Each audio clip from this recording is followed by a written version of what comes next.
మనకు కొడుకువాడు. అన్నీ తెలిసిన తర్వాత పెంచిన కుటుంబాన్ని ఇలాగే నిలబడగలను.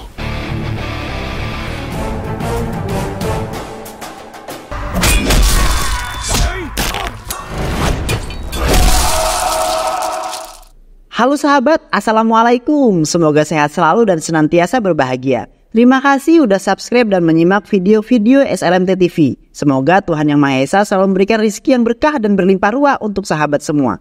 Nah, kali ini SLMT TV akan membawakan alur cerita film yang berjudul Janata Garage. Film ini mengisahkan tentang pemuda dan bengkel Janata yang selalu membantu rakyat kecil untuk mendapatkan sebuah keadilan. Penasaran dengan kisahnya? Tanpa banyak basa-basi lagi, ini dia alur ceritanya.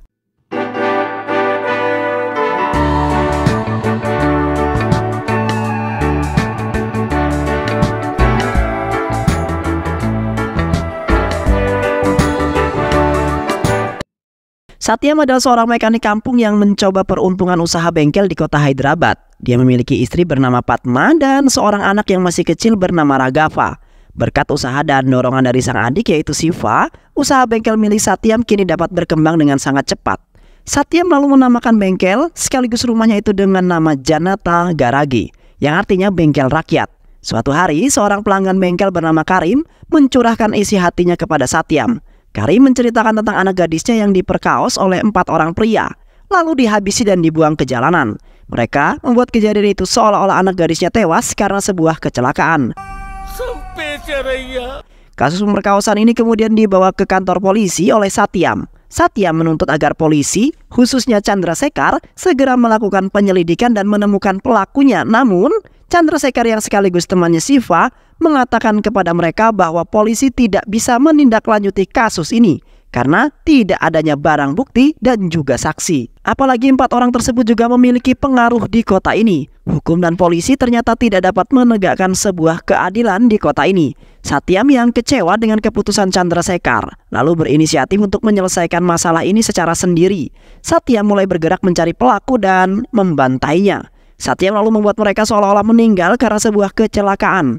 Chandrasekhar mengetahui bahwa Satyam dan pekerja di Janata adalah dalang di balik peristiwa ini. Satyam membantai dan main hakim sendiri bukanlah perbuatan yang dibenarkan oleh hukum. Aku mintamu untuk tidak mengulanginya lagi. Apapun yang terjadi, ujar Sekhar. Sementara itu, ternyata desas-desus Satyam dan bengkel Janata di balik peristiwa pembantaian pelaku pemerkosaan menyebar ke telinga masyarakat.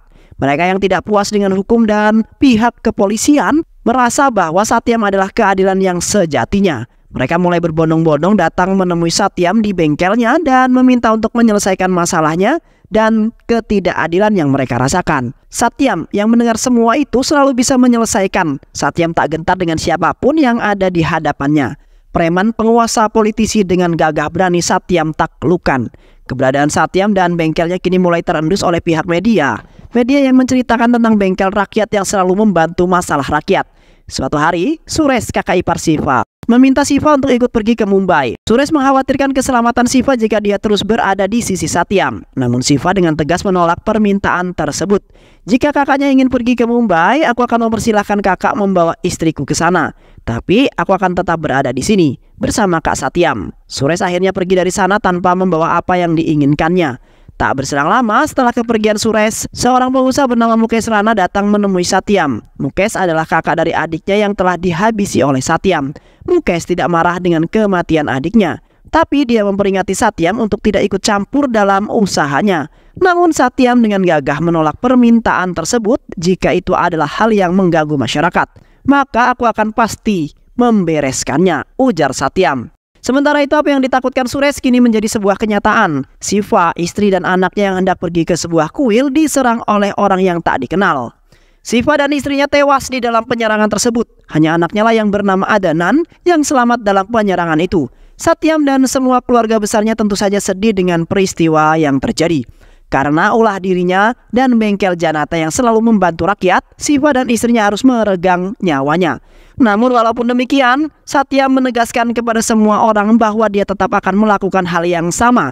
Dia dan bengkel Janata tidak akan berhenti membantu rakyat yang membutuhkan sebuah pertolongannya.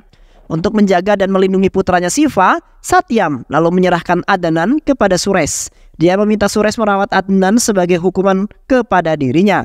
Satyam meminta Suresh untuk tidak menceritakan apapun mengenai keluarga sang ayah tercintanya.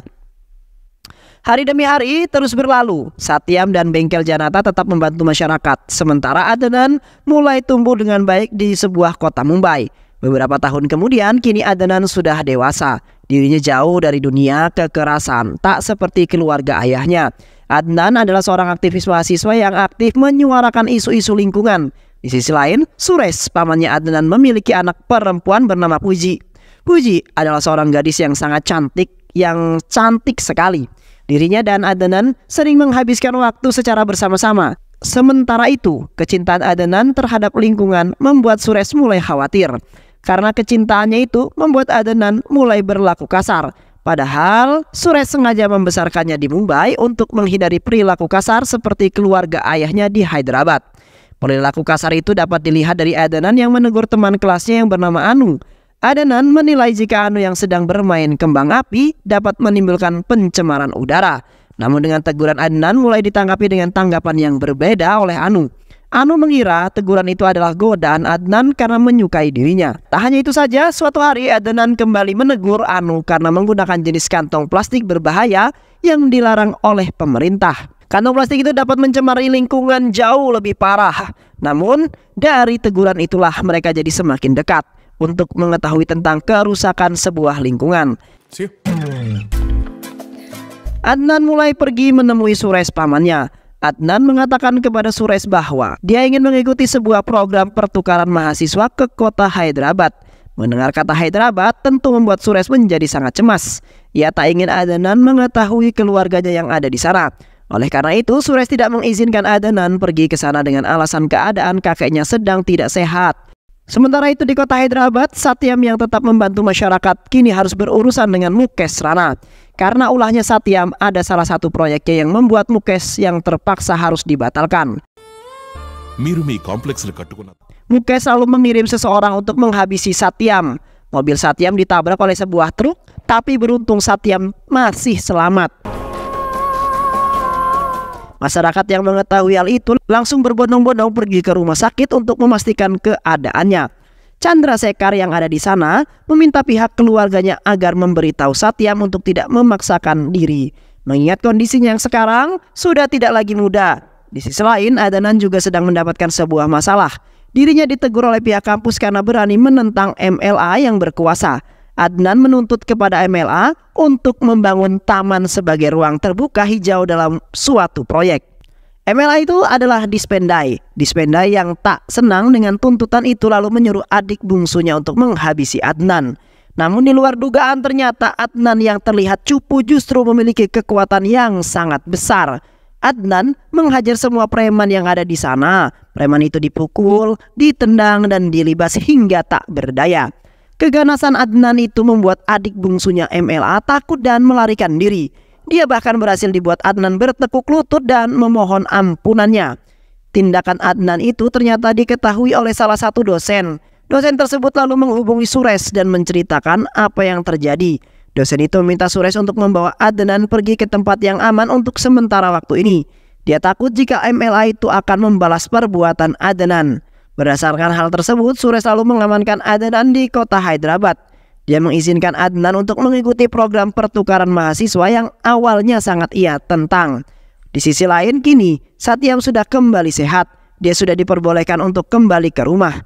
Namun setelah ia kembali, ia mendapati sebuah keanehan karena masyarakat di sana tidak ada yang meminta bantuannya. Satyam lalu melakukan penyelidikan. Betapa sakit hatinya ketika mengetahui bahwa seluruh karyawan dan keluarganya sendiri yang menolak kehadiran masyarakat.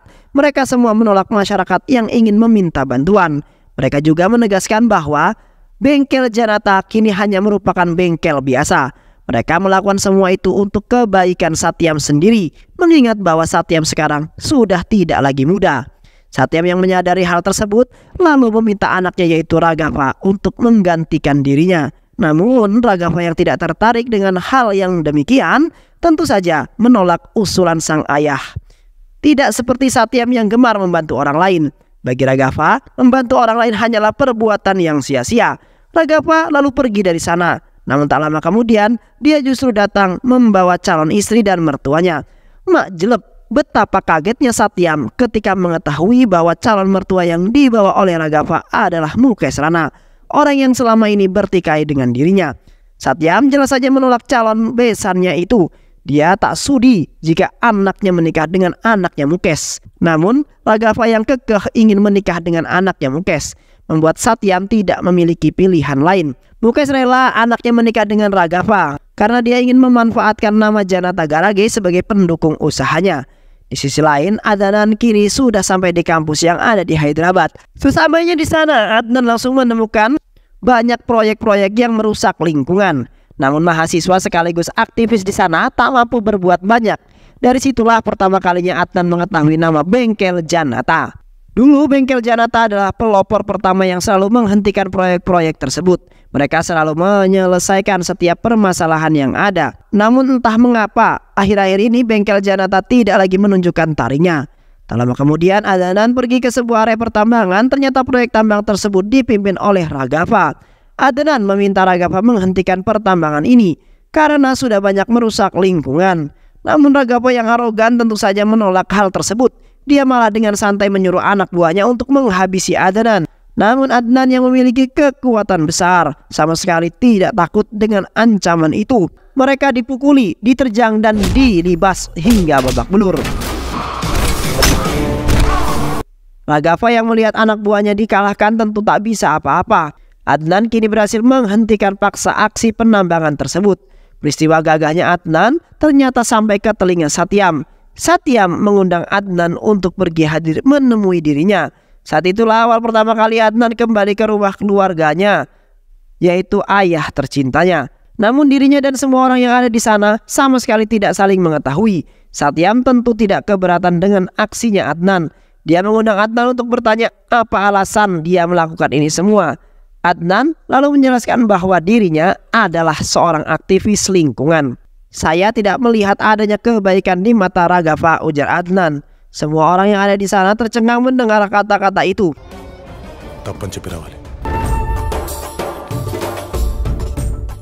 Keesokan harinya giliran Satyam yang bertemu dengan Adnan. Satyam yang bisa menolong orang-orang, kali ini malah dirinya yang meminta tolong. Satyam melihat Adnan sama seperti dirinya. Dia melihat Adnan untuk menggantikan dirinya dan menjadi bagian dari Janata Bengkel. Dia pergi ke Bengkel Janata dan siap melakukan tugasnya. Adnan lalu pergi bertemu dengan Vikas, salah satu pegawai pemerintah yang dulu pernah ditolak oleh keluarga Satyam. Vikas menceritakan bahwa dia adalah orang yang menentang proyek pembangunan salah satu rumah sakit. Namun akibat dari pertentangan itu, istrinya pun diancam akan hendak dibantai. Itulah mengapa dia datang meminta bantuan pada Bengkel Janata. Was lalu pergi ke kantornya bersama Adnan dan anak buahnya. Ternyata proyek rumah sakit itu adalah proyek milik Mukesh Rana. Vikas datang dan mendekati seseorang preman. Vikas dengan berani menyatakan bahwa dirinya akan selalu menentang proyek tersebut. Preman-preman yang merupakan anak buah Mukesh Rana tentu saja marah dan hendak menghabisi Adnan. Namun Adnan langsung turun dan menghajar semua. Preman-preman itu, keganasan dan kebrutalan Adnan membuat anak buahnya tak perlu lagi turun tangan. Para preman diajar hingga tak berdaya. Adnan menjelaskan kepada mereka bahwa Bengkel Janata Garage akan kembali seperti dulu. Di bawah kepemimpinan Adnan, nama Bengkel Janata jadi jauh lebih populer. Chandrasekhar yang sekarang menjadi komisaris lalu memanggil Adnan ke kantornya. Chandrasekhar menanyakan apa hubungan Adnan dengan Bengkel Janata. Dia juga meminta Adnan berhenti melakukan hal tersebut. Ini adalah tugas polisi. Polisi yang akan membantu masyarakat, bukan Bengkel Janata, ujar Chandrasekhar. Namun pada kenyataannya polisi yang tak mampu menyelesaikan banyak masalah dari masyarakat yang mengakibatkan masyarakat lebih mempercayai Bengkel Janata ketimbang polisi. Chandrasekhar merasa Adnan adalah orang yang lebih berbahaya. Dia meminta anak buahnya untuk menelusuri latar belakang Adnan. Siapa Adnan yang sebenarnya? Kemudian setelah mendapatkan informasi itu, Chandrasekhar lalu pergi ke rumah Satyam bersama keluarga Suresh. Suresh bertanya kepada Satyam tentang kabar keponakannya. Satyam menjawab bahwa dia baik-baik saja. Pada awalnya dia mengira bahwa Suresh sedang menanyakan kabar Raghava, karena dia tidak mengetahui bahwa Adnan adalah keponakan yang dimaksud Suresh. Tapi setelah Suresh memberitahu hal itu, semua orang yang ada di sana langsung kaget dan terkejut. Satyam kembali mengingat janjinya kepada Suresh bahwa dia tidak akan melibatkan anak istrinya, Siva, nanti dengan keluarga ataupun bengkel Janata. Namun dia justru malah melanggarnya. Untuk membela dirinya, Satyam mengatakan bahwa dia sama sekali tak mengetahui jika Adnan adalah anak Siva. Suresh selalu meminta Adnan untuk kembali ke Mumbai, apalagi Adnan sekarang sudah dijodohkan dengan Puji, anaknya Suresh. Suresh tak ingin apa yang dialami adiknya dulu terjadi pada Puji. Hanya karena Adnan yang terlibat masalah dengan bengkel Janata, Suresh selalu membuat dua pilihan untuk Adnan: tinggal di bengkel Janata atau menikahi Puji dan hidup di Mumbai. Itu adalah pilihan yang sulit bagi Adnan. Dia sangat mencintai Puji dan dia juga menyayangi Suresh yang telah dianggap sebagai sang ayahnya. Namun Adnan juga tidak mampu meninggalkan bengkel Janata. Akhirnya dengan berat hati Adnan memilih bengkel Janata daripada Puji. "Maafkan aku Puji, aku tak punya pilihan lain. Tinggalkan aku dan bahagiakanlah paman," ujar Adnan sambil menangis. Hati Puji benar-benar hancur saat itu. Mereka berdua hanya bisa menangis satu sama lain. Suresh yang tak ingin putrinya itu terus bersedih lalu menjodohkannya dengan seseorang pria. Sedangkan Adnan malah berhasil mengusir Raghav dan istrinya dari dalam rumah. Adnan mengusir mereka karena sering mabuk di rumah. Kini Raghav tinggal di rumah mertuanya. Mukesh Rana tinggal di rumah mertuanya. Mukesh Rana keduanya lalu berangkat bersepakat untuk saling bekerja menutup bengkel Janata. Suatu hari Anu datang ke bengkel Janata untuk meminta bantuan. Dia meminta bantuan Adnan karena dirinya akan dijodohkan paksa dengan seorang polisi. Lalu aku datang ke rumahnya bersama Adnan yang diakui sebagai sang kekasihnya. Namun lucunya ternyata Anu adalah anak dari Chandrasekhar. Adnan langsung jadi kikuk dan salah tingkah. Saat dirinya kembali ke rumah, Mukesh Rana lalu datang menemui Adnan. Mukesh meminta agar Adnan tetap membuka bengkel Janata, tapi dia meminta agar Adnan tidak menghalangi bisnisnya. Adnan jelas saja menolak hal tersebut. Bengkel Janata akan tetap melakukan tugasnya seperti halnya dan layaknya seperti hari-hari sebelumnya. Jika usahamu itu merugikan masyarakat, maka bengkel Janata pasti akan bertindak, ujar Adnan. Untuk menutup bengkel Janata, Mukesh selalu ramai-ramai bekerja sama dengan politisi dan pemerintah. Namun tidak satupun dari mereka yang berani menutup bengkel Janata. Hingga akhirnya Mukesh bertemu dengan seorang politisi yang akan hidup menutup bengkel Janata. Tapi dia baru saja melakukan itu ketika dirinya bisa jadi menteri. Raghav lalu memiliki sebuah ide untuk menghancurkan citra pemerintahan. Raghav menyarankan agar mereka membuat sebuah ledakan di berbagai tempat untuk merusak citra pemerintah dan membuat tidak stabil. Keesokan harinya bom yang sudah direncanakan pun meledak di berbagai tempat. Banyak warga yang menjadi korban ledakan tersebut. Salah satunya adalah istri Bose. Bose adalah temannya Satyam sekaligus pengawal di bengkel Janata. Bose sangat sedih dengan kematian istrinya itu. Tak lama kemudian Bose pun ditemukan tewas karena diduga depresi dan bunuh diri. Serangan bom tersebut menjadi perhatian khusus pihak kepolisian. Komisaris Chandrasekhar menuntut alasan itu untuk memberi perintah penyidikan pada kasus ini. Namun atasannya justru berkata lain. Polisi tidak dapat berbuat banyak. Bahkan atasannya itu meminta Komisaris Chandrasekhar untuk tidak mengacau dan menyelidiki kasus ini.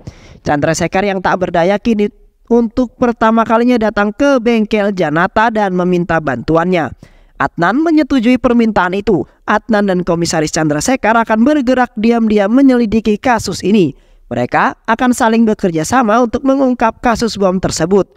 Adnan lalu bergerak cepat. Dia menghabisi semua kelompok yang terlibat dalam pengeboman itu. Adnan mengetahui bahwa mereka adalah pelakunya dari rekaman CCTV.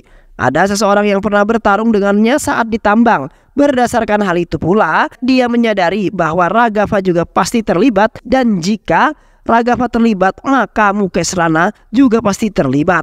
Adnan lalu kembali menerima fakta yang lebih mencengangkan lagi. Fakta itu adalah Bose tidak tewas bunuh diri, melainkan dia dihabisi oleh Raghav. Raghav menghabisi Bose karena dia tahu Raghav adalah dalang di balik ini semua. Adnan mengetahui fakta itu dari keluarga Bose yang menceritakannya. Adnan lalu berkumpul dengan seluruh keluarga ayahnya. Dia menyampaikan niatnya untuk membunuh Raghav. Saya sudah mengetahui bahwa Raghav adalah orang yang dibalik kasus pemboman ini. Saat ini Satya mengumpulkan paman dan bibinya untuk mengatakan bahwa saya tetap akan menghabisi Raghav. Fatma yang merupakan istri Satyam sekaligus ibu Raghafa memohon kepada Satyam untuk menghentikan aksinya Adnan. Dia tak ingin jika putra sematawayangnya itu tewas dibantai oleh Adnan. Dia tak ingin dirinya kehilangan Raghafa selama-lamanya. Namun Satyam sama sekali tak bergeming. Dia justru menyampaikan kekecewaannya kepada Raghafa karena telah membunuh Bose. Padahal Bose imut membesarkannya sejak kecil. Fatma lalu memohon kepada Adnan untuk tidak menghabisi Raghafa. Jangan bunuh dia, kau tidak mengetahui bagaimana rasanya kehilangan orang yang sangat dicintai, ujar Fatma. Namun Satyam yang mendengar hal tersebut langsung membantah kata Fatma. Kau salah orang Fatma, justru Adnan adalah orang yang paling mengetahui bagaimana rasa sebuah kehilangan orang-orang yang dicintai. Saat dia kecil, dia kehilangan cinta ayah dan ibunya. Saat dia dewasa, dia juga kehilangan cinta dari gadisnya yang dikagumi. Satyam sudah bertekad Adnan tetap akan menghabisi Raghafa. Dan aku akan mendukungmu, ujar Satyam. Adnan bersama anak buahnya lalu pergi ke markas persembunyian Raghafa. Di sana sudah ada banyak preman yang disewa oleh melindungi mereka. Namun segerombolan preman itu bukanlah apa-apa di hadapan Adnan. Adnan dan anak buahnya berhasil melihat semua preman yang ada. Mereka menghajar preman-preman itu dengan sangat brutal. Adnan kembali mengamuk dan menghajar preman-preman itu. Adnan kini berhadapan dengan Mukesh Rana. Dia tanpa basa-basi lagi langsung menghabisinya. Raghafa yang ketakutan menangis di hadapan Adnan. Dia memohon agar Adnan mau memaafkannya. Adnan, aku ini kakakmu. Maafin aku ya. Maafin aku karena telah melakukan sebuah kesalahan. Namun tak lama kemudian Satyam muncul di hadapan Raghafa. Raghafa kembali memelas kepada ayahnya tersebut.